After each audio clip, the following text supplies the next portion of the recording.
ఉన్న బంగారాన్ని విడిపించి ఆ రోజు ఆన్లైన్ రేటుకే మేము కొంటాం. Sharma gold company. అందరికీ నమస్కారం. నేను మీ జాహ్నవి. మరి దసరా నవరాత్రులు వచ్చేస్తున్నాయి కదా. నవరాత్రులకు సంబంధించి మనందరం కూడా ఇప్పటి నుంచి ఎలా సిద్ధం అవ్వాలి, పూర్తి వివరాలు మనకి ఎక్స్ప్లెయిన్ చేయడం కోసం మనతో ఉన్నారు ప్రముఖ జ్యోతిష్య వాస్తు పండితులు, జ్యోతిష్య వాస్తు శిక్షణ నిపుణులు, లలిత ఉపాసకులు బ్రహ్మశ్రీ నానాజీ పట్నాయక్ గురువు గారు. అయితే సూక్ష్మంలో మోక్షం ఈ ప్రత్యేక కార్యక్రమం ద్వారా ఎన్నో చక్కటి పరిహారాలు కూడా గురువు గారు అందిస్తూ ఉన్నారు. మరి దసరా నవరాత్రులకు సంబంధించి ముందు నుంచి మనం తీసుకోవాల్సిన జాగ్రత్తలు గురువు గారి మాటలు అడిగి తెలుసుకుందాం. నమస్కారం గురుగారు.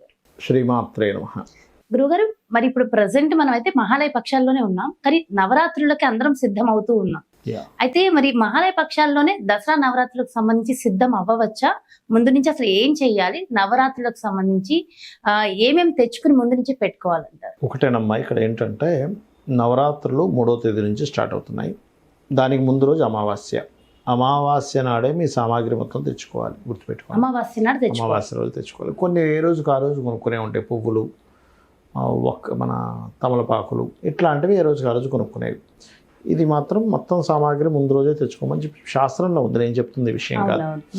అలాగే నెక్స్ట్ డే స్టార్ట్ అవుతుంది అన్నప్పుడు మధ్యాహ్న సమయంలో గుర్తుపెట్టుకోండి, ఆవు నెయ్యి కలిపినటువంటి అన్నం తినాలని చెప్తుంది శాస్త్రం. స్వచ్ఛమైన ఆవు నెయ్యి కలిపిన అన్నం తిని రాత్రి సమయంలో జస్ట్ టిఫిన్ లాంటివి చేయాలి. నైట్ అన్నం తినాలి. మొదటి రోజు మీరు చెప్పేది? మొదటి రోజు కాదు, మొదటి రోజుకి ముందు రోజు అమావాస్య రోజు.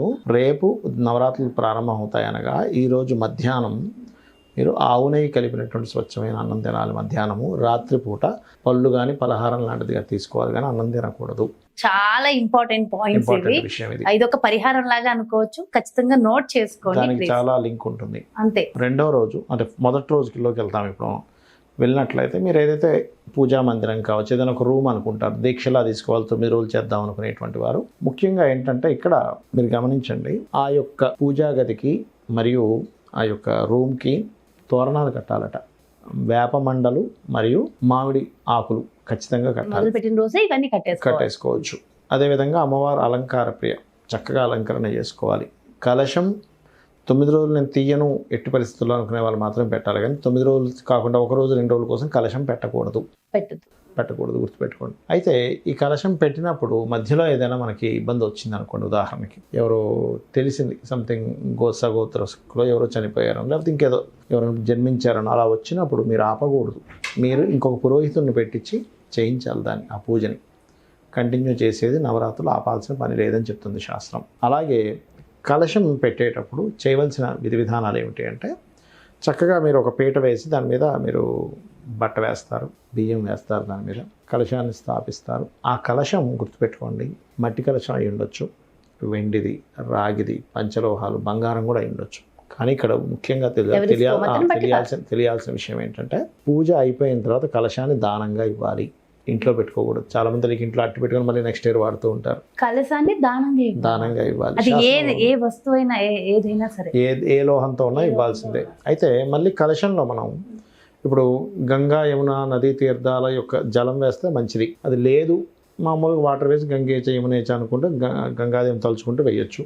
అందులోపల కొంతమంది నవరత్నాలు బంగారం కూడా వేస్తారు కలశంలో, అవి దానం ఇవ్వాల్సిన పని లేదు, అవి తీసేసేయచ్చు. ఇక మీరు కొబ్బరికాయ పెట్టడము, దాని మీద వస్త్రం పెట్టడం అది చేస్తారు. అది ఏ రంగు వస్త్రం అయినా పెట్టచ్చు. ఎరుపు రంగు సర్వసాధారణంగా ఎరుపు, పసుపు, ఆకుపచ్చ లాంటివి పెడుతూ ఉంటారు వస్త్రాలు. అలాగే శ్రీచక్రం ఉండాలి నవరాత్రులు చేసేటప్పుడు.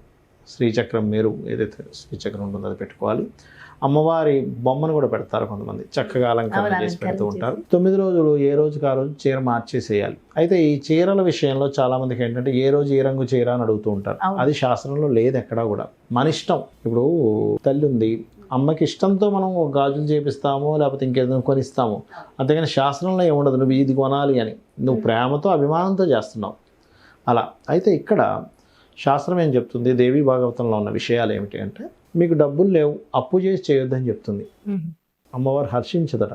డబ్బులు లేకపోయినా సరే గొప్పల కోసం ₹1,00,000 అప్పు చేసేసి హడావిడిగా చేయకూడదట, నీ దగ్గర ఉన్న దాంతో చేయమని చెప్పింది. అలా అని డబ్బులుండి పిసినార్తనంగా కూడా చేయకూడదట. ఆల్రెడీ అమ్మవారి అనుగ్రహంతో లక్షల కోట్లు సంపాదించాడు, బిజినెస్లోనో లేకపోతే జాబ్లోనో ఉన్నాయి, అయినా కానీ నువ్వు బెల్లం ముక్కే పెట్టడం, ఏమీ లేనట్టుగా అలా చేస్తే ఏమీ లేనట్టుగా అయిపోతుంది. కాబట్టి ఏం లేకపోతే అమ్మ లేవు. నేనేమంటానంటే అమ్మ ఒకటి గుర్తుపెట్టుకోండి, చాలామంది సింపుల్గా చేయడానికి ఇష్టపడుతూ ఉంటారు, అంటే ఉన్నా సరే లేకుండా. అలా చేయకూడదు. అలాగే మీరు మొదటి రోజు అవన్నీ అలంకరణ చేసుకున్నప్పుడు ఒక పురోహితుని పిలిపించి ప్రారంభించుకోవడం మంచిది. అందులో ఒకరిని పిలవచ్చు, ముగ్గురిని పిలవచ్చు, 5గురిని పిలవచ్చు. వాళ్ళకి దీక్షా వస్త్రాలు ఇవ్వాలి. మీరు ఈ 9 రోజులు కూడా నేల మీద నిద్రపోవాలి. దీక్ష పూనిన వారు దీక్ష లేకుండా మామూలుగా నిత్యం పూజలు చేసుకుని దట్ ఈస్ డిఫరెంట్ కేసు. ఆ 9 రోజులు గోర్లు తీసుకోవడము, కట్ చేసుకోవడాలు ఇలాంటివి చేయకూడదు. ఇది దీక్షలో ఉన్న వాళ్ళు, వేరే వాళ్ళకి కాదు, నార్మల్ వాళ్ళకి ఏం కాదు, అది చేసుకోకూడదు. ఒకటి, ఈ పూజ చేయడం వల్ల ఏమిటంటే ఈ యొక్క దసరా సమయంలో ఏదైతే ఉందో ఈ నవరాత్రుల్లో యమద్రంష్టికలు అంటారు, అంటే యముని యొక్క కోరలు తెరిచి ఉంటాయట ఈ సమయంలో. అందుకని రోగాలు ఎక్కువగా వస్తూ ఉంటాయి. అందుకని రోగాలు రాకుండా అమ్మవారు కాపాడుతుంది, ఐశ్వర్యాన్ని ఇస్తుంది, అన్ని రకరకాల మనం ఒక్కొక్క డే గురించి చెప్పుకుంటాం తర్వాత. అయితే ఇక్కడ ఏంటంటే ఒకటి గుర్తుపెట్టుకోండి, కుమారి పూజ అని అంటారు. మొదటి రోజు 2 సంవత్సరాల అమ్మాయి, రెండో రోజు 3 సంవత్సరాలు, ఒక్కొక్కటి పెరుగుతూ ఉంటుంది. కానీ ఒక సంవత్సరం ఉన్న అమ్మాయిని పెట్టకూడదు. అలాగే అమ్మాయికి కురుపులు లాంటివి ఉండడము, లేకపోతే అనారోగ్యంతో ఉండి పళ్ళు ఊడిపోయి అట్లాంటి అమ్మాయిని కూర్చోబెట్టి వీటన్నిటికి సంబంధించి ముందే మనం అంతా మైండ్ లో ఫిక్స్ అవ్వాలి, ఎవరిని పిలవాలి, ఏం చేయాలి. అలాంటి అమ్మాయికి చక్కగా మీరు వేరే పలహారం ఇవ్వచ్చు, చక్కగా ఆడుకోవడానికి అన్నీ ఇవ్వచ్చు, కానీ పూజలో మాత్రం కూర్చోబెట్టకూడదు, కుమారి పూజలో. అలాగే మనకు చూడండి, మన వాళ్ళు ఎంతో గొప్ప వాళ్ళు అనిపిస్తుంది విన్నప్పుడు. ఏంటంటే కుమారి పూజలో చిన్నపిల్లని ఎప్పుడైతే మనం చేయిస్తున్నామో అందరికీ ఇంటెన్షన్ ఏంటి, ఒక భగవత్ స్వరూపం చిన్నపిల్లల్లో ఉంటుంది. ఇవాళ రేపు చూడండి అనవసరం అఘాయిత్యాలు జరుగుతున్నాయి చిన్నపిల్లల మీద కూడా. ఆ థాట్ రాకుండా చేశారా అనిపిస్తుంది విన్నప్పుడు నాకు. మహర్షులు అమ్మవారి స్వరూపంగా భావిస్తున్నామంటే మనం ఎట్లా చూస్తాం చిన్నపిల్లల్ని అనేటువంటిది గొప్ప అంశం పెట్టారా అనిపిస్తుంది నాకు. ఇది వీటన్నిటితో పాటు గురువు గారు, ముందుగా మనము పీఠం రెడీ చేసుకోవాలి అమ్మవారిని నిలబెట్టడానికి అనుకున్నప్పుడు. సో ఎవరైనా సరే రకరకాల కాంక్షలు, కోరికలతోనే అమ్మవారికి మనం పూజ దీక్ష పూంతాం. అయితే దాని మీద వేసే వస్త్రం ఏ రంగులో కనుక ఉంటే, ఎరుపు వేయచ్చు, ఎరుపు వేయచ్చు. ఆ రెండు గ్రీన్ కలర్ ఉంటే మనీ అట్రాక్ట్ అవుతుంది అంటారు, అలా ఏమైనా వేయచ్చు, తప్పేం కాదు, వేయచ్చు. అయితే ఇక్కడ కలర్ కంటే కూడా మీరు ఎంతసేపు చేస్తున్నారు, అంటే ఎలా చేస్తున్నారు, ఇది మోస్ట్ ఇంపార్టెంట్. ఎంతసేపు ఎక్కువ గంటలు కూర్చున్నారని కూడా ఇంపార్టెంట్ కాదు. మీరు మనసు పెట్టి చేసినంతసేపు కరెక్ట్గా చేస్తున్నారు లేదా మీ పూజ అనేటువంటి చాలా ముఖ్యమైనటువంటి అంశం అనమాట అక్కడ. అది మెయిన్గా గుర్తుపెట్టుకోవాలి. అండ్ అలాగే మరొక విషయం ఏంటంటే, ఇక్కడ ఈ కలశ స్థాపన, ఈ శ్రీచక్రము ఇవన్నీ ఉన్నప్పుడు రోజు మీరు నిత్యము కొంతమంది అఖండ దీపం పెడతారు. కంపల్సరీ అనేం లేదు, మీరు అన్ని శుభ్రత అన్ని పాటిస్తామనుకున్న వాళ్ళు మాత్రం అఖండ దీపం పెట్టాలి. దీపం వెలిగించేటప్పుడు దానికి మంత్రం ఉంటుంది. ఊరికే ఏదో నేను దీపం పెట్టేశాను అని అనుకుంటే అది ఫలించదు. పురోహితులు వచ్చి దానికి సంబంధించిన మంత్రము. ఇంకోటి, ఆచమనమును సంకల్పం చేయకుండా మీరు పూజ ప్రారంభిస్తే ఆ పూజ వ్యర్థం, గుర్తుపెట్టుకోండి. అలాగే చాలామంది ఏం చేస్తారంటే పూజ చేసేటప్పుడు మొత్తం హెయిర్ వదిలేసుకుంటారు. వదలకండి, ముడి వేసుకోండి ఖచ్చితంగా. జడ వేసుకోకపోయినా ముడి వేసుకోవచ్చు, ఒక నాట్ వేసుకుంటే మంచిది. క్లిప్ లా పెట్టుకోవచ్చు, క్లిప్ పెట్టుకోవచ్చు. అలా చేసుకోవాలి ముఖ్యంగా. అలాగే ఏ రోజుకి ఆ రోజు ఒక ముత్తైదునైనా పిలిచి జాకెట్ ముక్క, గాజులు, తాంబూలాలు ఇవ్వాలి అని చెప్తుంది శాస్త్రం. ఖచ్చితంగా ఇవ్వాలి. ఇవి ముఖ్యంగా మనం పాటించాలి. అదేవిధంగా ఆ మండపంలో ఒక ధ్వజం కూడా పెట్టమని చెప్తుంది శాస్త్రంలో. ధ్వజం అది సింహం మీద కూర్చున్న అమ్మవారిదైనా ఉండొచ్చు, సింహము ఉన్నటువంటి ధ్వజమైనా అవ్వచ్చు.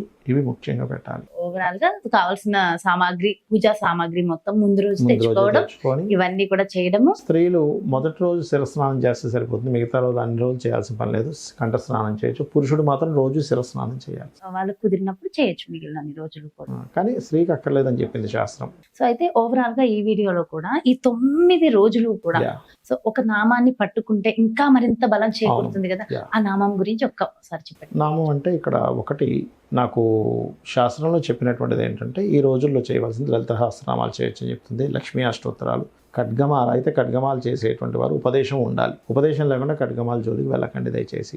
అలాగే మనకి అమ్మవారికి సంబంధించిన ఎటువంటి అయినా సరే చేసుకోవచ్చు. అయితే ఒక నామమే అంటే శ్రీమాత్రే నమః చేసుకోవచ్చు, అందులో ఎటువంటి సందేహం లేదు.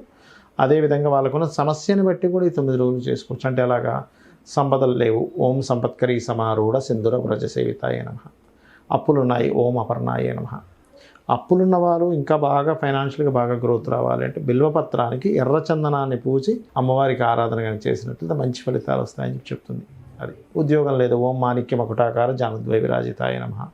ఆరోగ్యం బాగాలేదు, అయితే ఇందులో మళ్ళీ ఒక్కొక్క రోజు చేస్తే ఒక్కొక్క అమ్మవారి ఫలితం వస్తుంది. అక్కడ చెప్తాను, ఆరోగ్యానికి రోహిణి అనేటువంటి అమ్మవారి ఆరాధన చేయాలి. సో ఓవరాల్ గా 9 days కి సంబంధించి చాలా చాలా మంచి ఇన్ఫర్మేషన్ అందించారు గురువు గారు. పరిహారం కూడా చెప్పారు. Thank you so much. నమస్కారం. శ్రీమాత్రే నమః. చూసారు కదండి, మరి 9 రోజులు దసరా నవరాత్రులకి ముందుగానే మనం ఎలా సిద్ధం అవ్వాలి, మనల్ని మనం ఎలా ప్రిపేర్ చేసుకోవాలి, డీటెయిల్డ్ ఇన్ఫర్మేషన్ గురువు గారు ఎంతో చక్కగా అందించారు. సో ఖచ్చితంగా 9 రోజులకి సంబంధించిన ఒక్కొక్క వీడియో మీ ముందుకు రాబోతోంది. మరి దసరా నవరాత్రులకు సంబంధించి ఎలాంటి సందేహాలు మీకున్న ఈ వీడియోలో కామెంట్స్ రూపంలో తెలియచేయండి. ప్రతి ఒక్క ప్రశ్నకి ఖచ్చితంగా వీడియో ద్వారా సమాధానం అందిస్తాము. మరి అలాగే ఖచ్చితంగా ఎన్నెన్నో సమస్యల నుంచి బయటపడాలి, సమస్యలతో సతమతమవుతున్న అనుకున్న వాళ్ళు ఒక్కసారి జాతక పరిశీలన కూడా చాలా ముఖ్యం కదా. మరి మీ జాతకాన్ని పరిశీలన చేసుకుని దానికి తగిన పరిహార మార్గం కావాలి, మన నానాజీ పట్నాయక్ గురువు గారి అపాయింట్మెంట్ కావాలి అనుకుంటే క్రింద డిస్ప్లే అవుతున్నటువంటి నెంబర్స్ కి కాల్ చేయండి, అపాయింట్మెంట్ తీసుకోండి. నమస్కారం.